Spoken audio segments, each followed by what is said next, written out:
नमस्कार दोस्तों, मैं मनोज पाठक आज आपके साथ एक महत्वपूर्ण चर्चा जो कि आजकल बहुत चर्चाओं में है, किसान अधिनियम जो सरकार लेकर आई है वो बहुत विवाद का विषय बना हुआ है। उस पर अपने विचारों को आपके साथ साझा करने की कोशिश कर रहा हूँ। आशा करता हूँ कि आप भी अपने विचार मेरे साथ साझा करेंगे। सबसे पहले तो हम ये समझने की कोशिश करेंगे कि सरकार की मंशा क्या है और सरकार ने क्या किया है और इससे किसानों को फ़ायदा है या फिर किसानों को नुकसान है।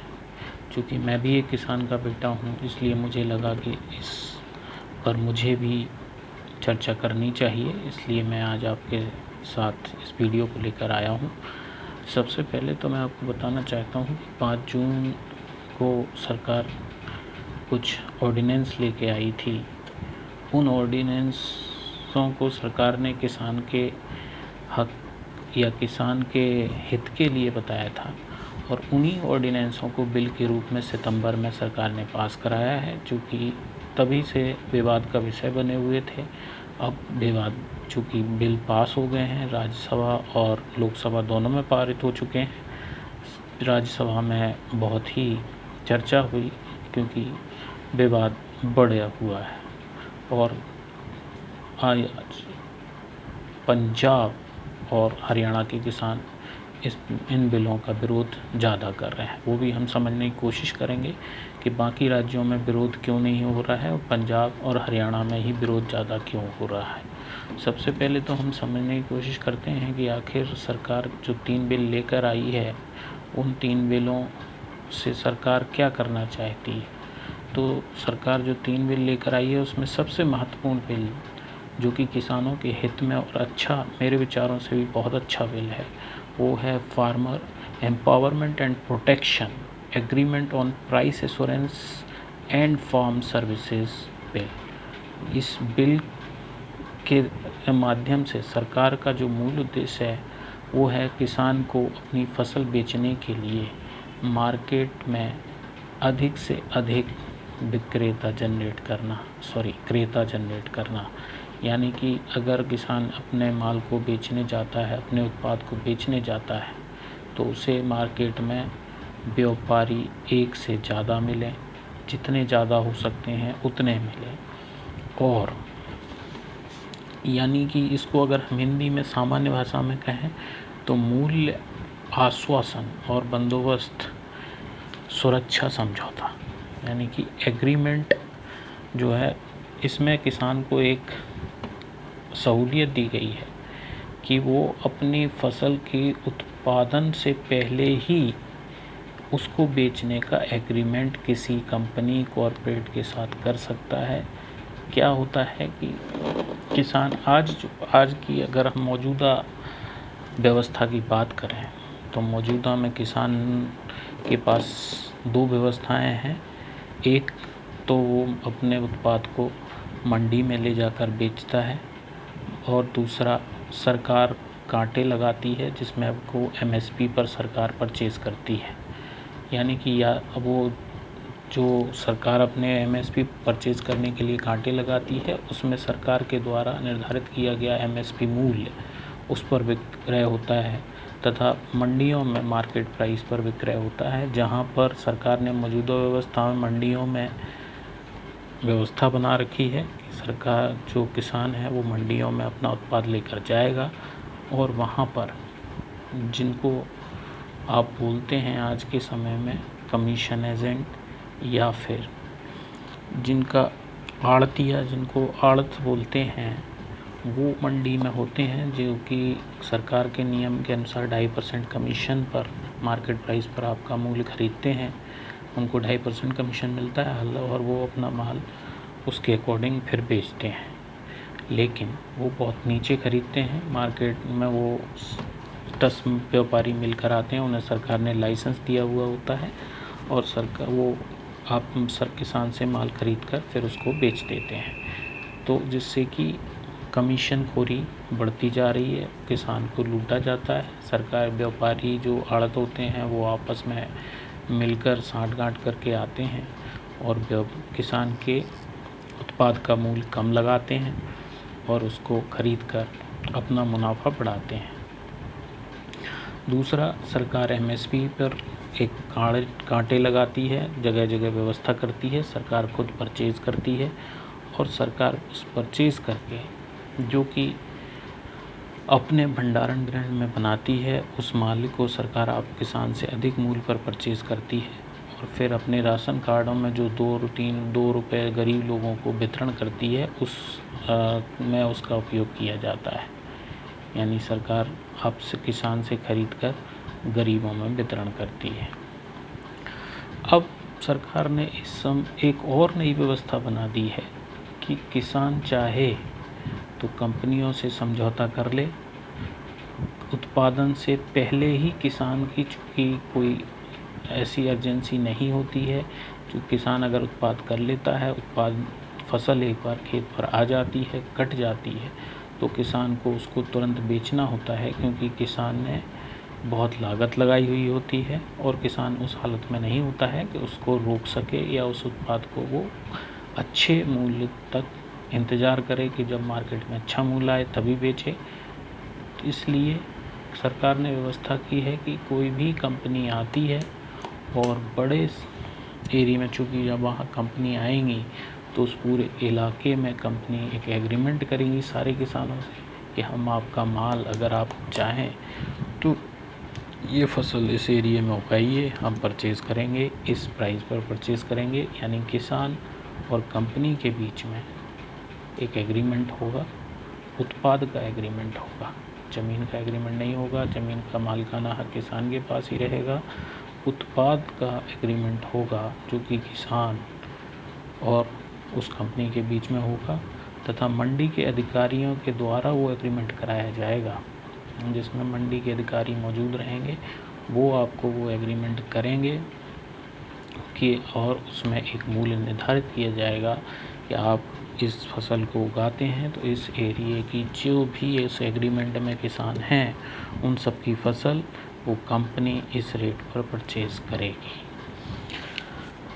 तो किसान के पास एक एश्योरिटी हो जाती है और किसान ये समझता है कि मेरी फसल बिकनी है इस रेट पर, किसान को पहले ही पता चल जाएगा और किसान को एक और अब किसान चाहे तो उसके लिए एग्रीमेंट कर सकता है, किसान चाहे तो सरकार की एमएसपी के इंतज़ार कर सकता है, किसान चाहे तो मंडी में बेच सकता है और किसान चाहे तो बाहर और किसी को भी बेच सकता है। किसान के ऊपर कोई ऐसा दबाव नहीं है कि उसे एग्रीमेंट करना है। किसान की स्वेच्छा है, किसान कहाँ बेचना चाहता है, लेकिन हाँ अगर वो एग्रीमेंट कर लेता है तो उसको उस कंपनी को माल बेचना पड़ेगा, उसी तरह से किसान से उस कंपनी को माल खरीदना पड़ेगा। ये भी सरकार ने व्यवस्था की है। अब आते हैं दूसरे पर कि जो दूसरा एक्ट किसानों के लिए लेकर आई है सरकार की farmer empowerment protection agreement on price assurance and farm services bill, इसको मैंने आपको समझा दिया। दूसरा बिल है farm produce trade and commerce protection and facilitation bill, यानी कृषि उत्पाद व्यापार एवं वाणिज्य बिल। अब इसके थ्रू ये एक अभी तक हमारा किसान का जो उत्पाद था वो मंडियों में ही बिकता था। इस बिल में यानी जो कृषि उत्पादन व्यापार एवं वाणिज्य बिल है उसके तहत किसान के लिए सरकार ने व्यवस्था की है कि किसान अपना माल मंडी के अलावा जहाँ भी चाहे, जिस स्टेट में चाहे, इंडिया में कहीं भी बेच सकता है। अब इसमें विवाद का विषय क्या आता है कि किसान अपना बिल अगर वो मध्य प्रदेश में है तो महाराष्ट्र में बेचने तो नहीं जाएगा। फिर सरकार को ऐसी ज़रूरत क्या पड़ी कि सरकार इस बिल को लेकर आई है। माल आज भी किसान कहीं भी बेच सकता है, लेकिन वो अपना उत्पाद तो जिस स्टेट की मंडी है या जिस स्टेट के पास में ही खरीदेगा, पास में ही बेचेगा। तो इस बिल की ज़रूरत इसलिए पड़ी कि किसान तो महाराष्ट्र नहीं जा सकता, लेकिन महाराष्ट्र की कंपनी तो मध्य प्रदेश आ सकती है और मध्य प्रदेश में पूरा एरिया कॉन्ट्रैक्ट फार्मिंग पर ले सकती है। तो जब उसके पास राइट होगा कि वो किसान अपना माल महाराष्ट्र में बेच रहा है, उसकी कंपनी से कॉन्ट्रैक्ट कर रहा है, इसका मतलब कि वो अपना माल महाराष्ट्र में बेच रहा है। इसलिए सरकार ये बिल लेकर आई है कि किसान कहीं भी अपना उत्पाद बेच सकता है जहां उसे अपने उत्पाद का जो प्राइस है, कीमत है, अधिक से अधिक मिल रही है, जो अधिक दे रहा है वो उसको उस बिल को बेच सकता है। महाराष्ट्र की कंपनी आती है, तमिलनाडु की कंपनी आती है, या किसी और स्टेट की कंपनी आती है, गुजरात की कंपनी आती हैं, वो सब आपके जो भी स्टेट की कंपनी आती हैं वो आपके खेत से माल ले जाएंगी, लेकिन आप उस स्टेट की कंपनी को अपना माल बेच सकते हैं। तो इसलिए दूसरा बिल भी इसके लिए अहम है।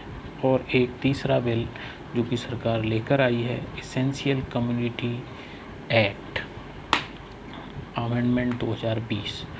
दोस्तों, एसेंशियल कम्युनिटीज़ का मतलब क्या होता है? आवश्यक वस्तु, यानी कि हमारे जीवन के लिए, व्यक्ति के जीवन के लिए और समाज के जीवन के लिए कुछ ऐसी चीज़ें हैं जो आवश्यक वस्तुएं हैं, जिनमें से आटा, दाल, चावल, इस तरह की जो चीज़ें हैं, किसान जिन चीज़ों को पैदा करता है उसमें अधिकतर एसेंशियल कम्युनिटीज़ होती हैं। और एसेंशियल कम्युनिटीज़ एक्ट सबसे पहले 1955 में आया था।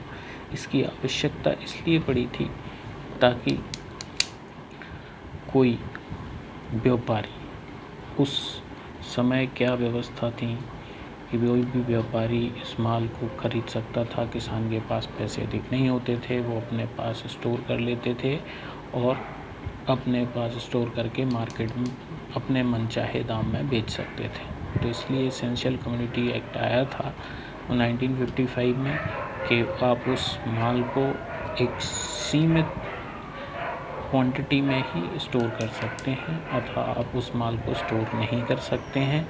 और इसलिए अब चूँकि ये कंपनियां जो सरकार लेकर आई है, farmer empowerment and production agreement on price assurance, तो इसमें अगर कंपनी आपके साथ एग्रीमेंट करने आती है, किसान के साथ एग्रीमेंट करेगी, महाराष्ट्र की कंपनी आती है, मध्य प्रदेश में एग्रीमेंट करती है, तो एक बड़े लेवल पर एग्रीमेंट करेगी और एक बड़ा एरिया से अपना उत्पाद खरीदेगी, और ख़रीदेगी तो अपने लिए ही खरीदेगी या फिर अपने मुनाफे के लिए खरीदेगी।